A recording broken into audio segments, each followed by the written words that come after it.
I'm Mary Michaud with the Follette School of Public Affairs, and this is an information session on the new Certificate in Health Policy at the University of Wisconsin-Madison. It's about 20 minutes, and we hope that you choose to join our certificate program. If you have any questions, don't hesitate to get in touch with me. I'm Mary Michaud. I'm the undergraduate advisor for the Certificate in Health Policy, along with the Certificate in Public Policy. I also teach at the Follette School. I teach health policy. And this is my colleague, David, David Wright-Brissett. David, do you want to say hello? Hey, my name's David. I work at the Follette School, supporting both our undergraduate and graduate programs. So I work with Mary a lot on the Certificate in Public Policy and the new Certificate in Health Policy. I was a poli-sci major here at UW a handful of years ago. So yeah, it's nice to see you both. My name's Zoe. I'm going to be a junior next fall, and I'm a bio major. Interested in something in the medical field. I'm very indecisive, so not sure yet. And what interested me was I took Public Health 370, I believe, last semester, and was super interested in the policy aspects of the healthcare system. And I saw that this certificate was available, and I was like, that sounds awesome. So that's why I'm here. Oh, so it was announced in the class? Was that how you found out about it, or? Yeah, someone in my class brought it up, and then I found out about it, and yeah. All right. Okay, cool.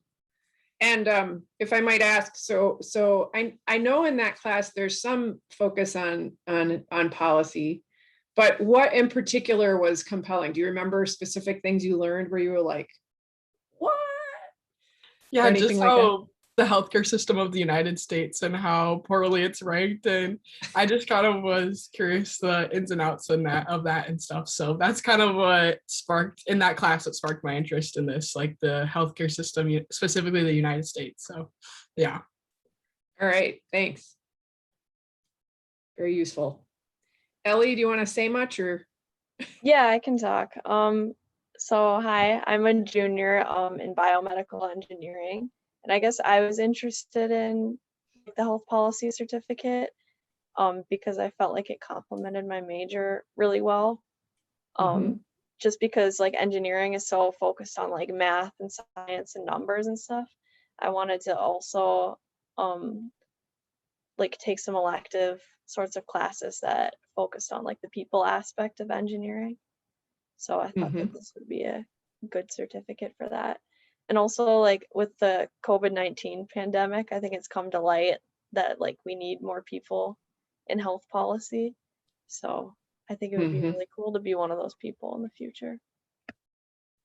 Well, you are among others in the health, going toward the health field, health sector broadly, I should say. Here's some stats that I wasn't terribly surprised when I pulled up from there's a first destination survey that you'll probably receive when you graduate that the university sends out to all grads. And, 1 in 8 UW-Madison undergrads who graduated said they worked in the health sector, and it was the most common employer. Of those who said they intended to pursue a graduate degree or a professional degree, a third of those say they plan to work in the health professions. It's sort of astounding. That's a lot of students. So it was that sort of demand, along with kind of a trend in other universities, that really spurred the Follette School to come up with the health policy certificate, just as context. I'm going to spend some time, and you probably know this from looking through the material, but as we go, don't hesitate just to jump in and interrupt or, pose questions.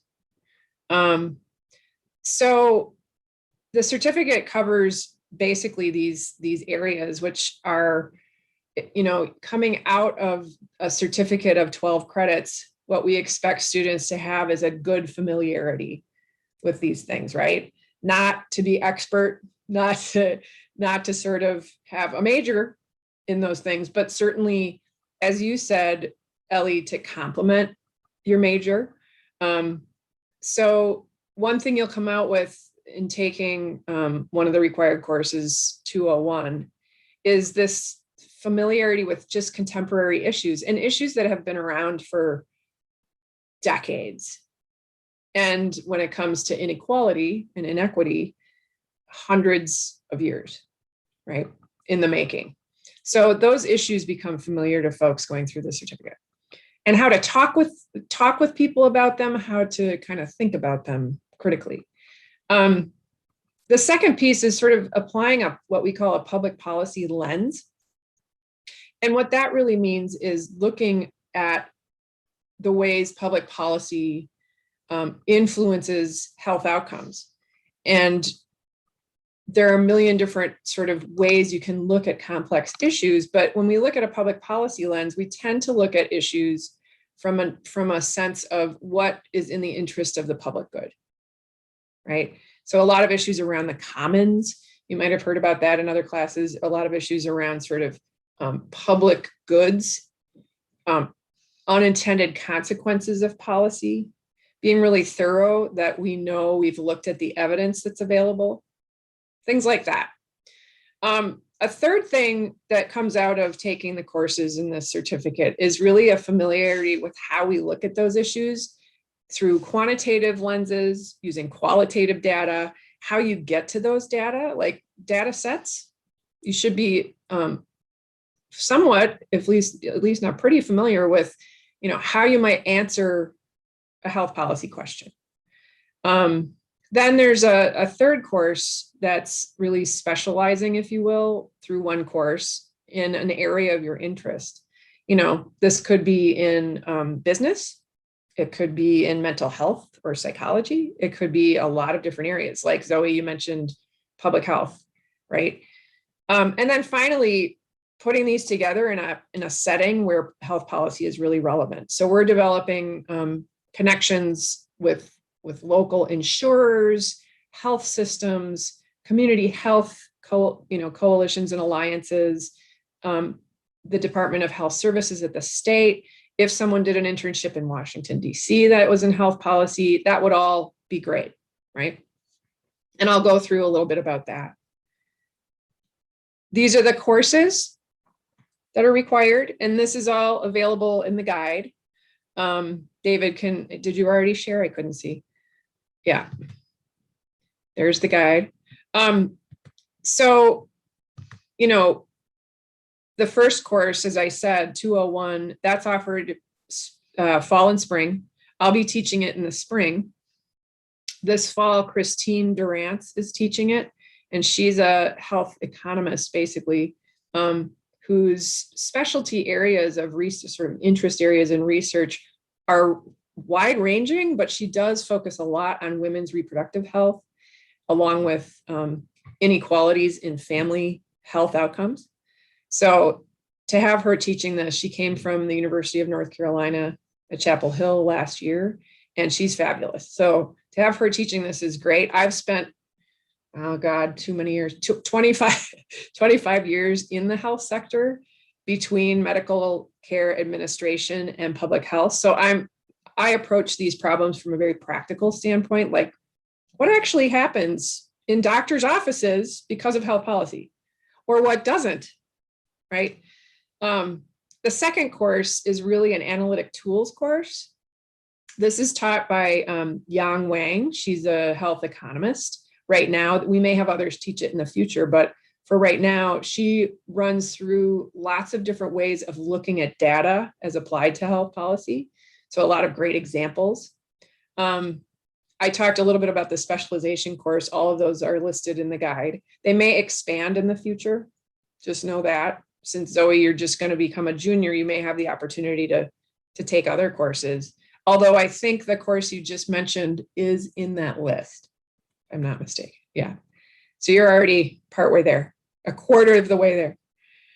And then finally, the internship I also mentioned. There's a lot of focus on policy writing. So taking really gnarly, complex problems and boiling them down into here's how we define the problem, or here's how a group of people has defined the problem in different ways. Here are some of the options that have been tried in the past to approach that problem. Here's some of the, bad things that happened as a result. Like a lot of policies are well intended, but they actually increase disparities. One example is telehealth, right? A lot of telehealth services were totally disrupted during the pandemic. And what's happening now is a serious reevaluation of how those are paid for. And that's a good example of something a student in, say, 201 would write about and look at the evidence that's emerging in this sort of natural experiment and sort of talk about pros and cons of telehealth policies, telehealth reimbursement, just getting your head around how Medicaid, as one example, might reimburse for telehealth, right? Somebody else might focus on how a specific, like I was thinking, Ellie, for biomedical engineering, how a specific technology might be used over telehealth and what regulatory limitations might be placed on that. It's a little more sophisticated, but given, you know, what you're focusing on, it could be a really interesting sort of policy issue to explore. And this is really about practice. So in Christine's class, you get a lot of feedback about, you know, putting forth arguments that may not be substantiated by data. So what's an alternative argument? It's a lot about sort of making a case using evidence, right? A second example is really how to consume, if you will, health policy information. And that just means being a critical reader of what you read in the Times or what you read in the Wall Street Journal about health policy, like even knowing what the terms mean. One really controversial issue is Medicaid work rules. So if you receive Medicaid in certain states, you have to have a certain amount of hours, certain number of hours worked, right? Well, Medicaid serves a huge population of those people who live with disabilities. It's sort of the point, right? That you would cover people with disabilities so they wouldn't have to work so much. So exploring some of the data and understanding the arguments for and against work rules might be another example of sort of becoming a better consumer of policy issues that are often delivered with a slant, if you will, or a biased voice.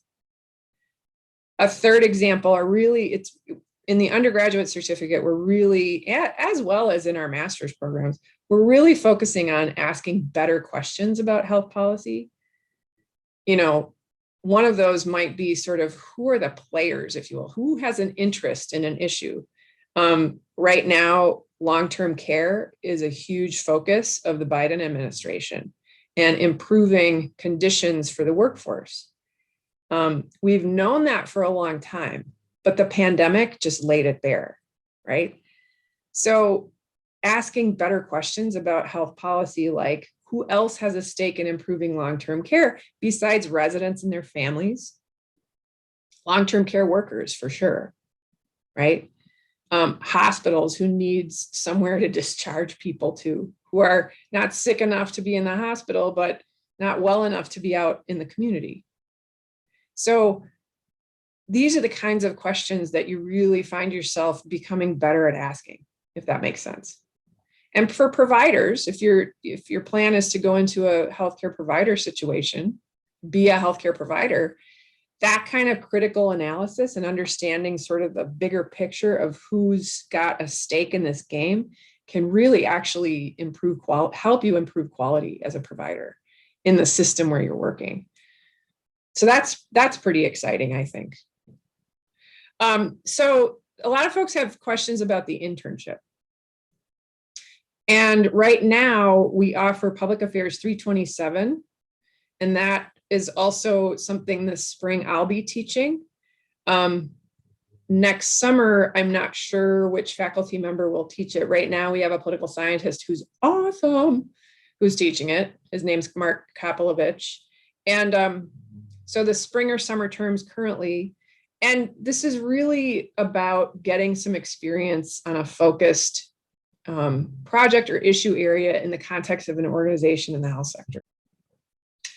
And then our most excellent career services coordinator is available for certificate students to really review resumes, talk about career advising. She's been doing this a long time, and policy is sort of her sweet spot. There's a competitive but generous Cole scholarship to cover summer tuition costs for this course, for a limited number of students. So just know about that if you end up applying for the certificate. And then the application we're opening in November. It's pretty low burden. The main reason we're doing it is to understand, who students are, but also to make sure that students are fairly serious about completing the certificate, not sort of dipping the toe. It's a personal statement, sophomore standing, have either taken or are registered for one of the courses. And then this fall, we should have certificate information in DARS by, I think, about mid-September. That's what I'm understanding. Is that right, David? Yeah, so I think that we will input that in like mid-September, and then I think it gets published a little bit later, but yes, that's definitely, yeah, you are correct. Okay. It's always good to double check these things. I wanted to point out a few things coming up too. So Badger Talks, I don't know if you've seen these. Badger Talks Live have discussions with very interesting faculty, usually faculty on campus. And we have 3 coming up in August. The first is with Christine Durantz, August 10th. And David's sharing the link to the Badger Talks Live site. Noon and climate I put in here because there's so many obvious connections, right? And not so obvious connections between climate change and health. And 2 of our faculty are appearing the 17th. We also have a climate forum this fall on October 7th. And I think the other thing that students find coming into studying public policy is learning how to break down these big, huge, gnarly issues into like more manageable chunks, if you will. Like sort of, that feeling when you're trying to work on a research paper and you don't have a narrowed topic, you're totally overwhelmed. You're like, oh my God, I could write for 200 pages because it's so big. What I find is policy analysis, or these skills, help you sort of break apart the question into a more manageable one. So like, if you want to understand more about Medicaid, well, Medicaid serves an inordinately large number of people, but you can break those people down into specific populations and look at how Medicaid supports them. Or you could look at Medicaid from a state perspective, like break it down into Wisconsin, or one health issue, right? So that's sort of what you learn in this certificate program, again, is how to parse out and chunk down these major, complex, intractable problems, or seemingly intractable. I guess I had a question just about like the order of the courses. So like how bad is it if you can't take 201 first? Because like I would plan to start like this semester and I have a conflict with another class at that time. How bad is it? I feel like you'll be fine, right? Especially since the What Works in Health Policy course really is a methods class, and it applies to lots of different areas of policy for sure. It's like, just one extra tip. If you're looking for public affairs courses at the Follette School in Search and Enroll, we suggest using PUB space AFFR to find the list of courses. They're a little hard to find, so that should help. If you have any questions, please check out the entry on the Certificate in Health Policy in the guide. That's your first stop. And then we have more information on our website, and you're always free to, as I said, get in touch. I hope you have a great day.